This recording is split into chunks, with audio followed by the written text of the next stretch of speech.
படைத்த இறைவனை தவிர வேறு இறைவன் இல்லை. அந்த உயர்ந்தோனிடத்திலே செல்ல வேண்டும். யா அல்லாஹ், சிறந்த நண்பர்களிலே என்னை ஆக்கிவிடு என்று அல்லாஹ்வுடைய தூதர் ஸல்லல்லாஹு அலைஹி வஸல்லமுடைய கரம் கீழே விழுகிறது. அல்லாஹ்வுடைய தூதர் ஸல்லல்லாஹு அலைஹி வஸல்லமுடைய உயிர் பெறுகிறது. அதற்கு பிறகு ஆயிஷா ரலியல்லாஹு அன்ஹா கலங்குகிறார்கள். சஹாபாக்களுடைய உள்ளங்கள் எல்லாம் நடுங்குகிறது, கைகள் எல்லாம் தளர ஆரம்பிக்கிறது. சஹாபாக்களால் ஏற்றுக்கொள்ளப்பட முடியாத சூழ்நிலை உருவாகிறது.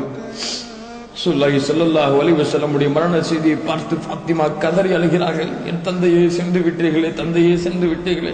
ஆயிஷா ரலியல்லாஹு அன்ஹா சஹாபாக்களை பார்த்து சொன்னார்கள், உங்கள் தோழரை நீங்கள் கைவிட்டு விட்டீர்களே, தோழரை கைவிட்டு விட்டீர்களே என்று. எப்படி தாங்க முடியும் அந்த இழப்பை தோழர்களால்? வெளியிலே உமர் சொல்லுகிறார், யாராவது அல்லாஹ்வுடைய தூதர் மூத்தாகி விட்டார்கள் என்று சொன்னால் தலையை சிவி விடுவேன், ஏற்றுக்கொள்ள முடியவில்லை தோழர்களால். சில பைத்தியக்காரர்கள் சொல்லி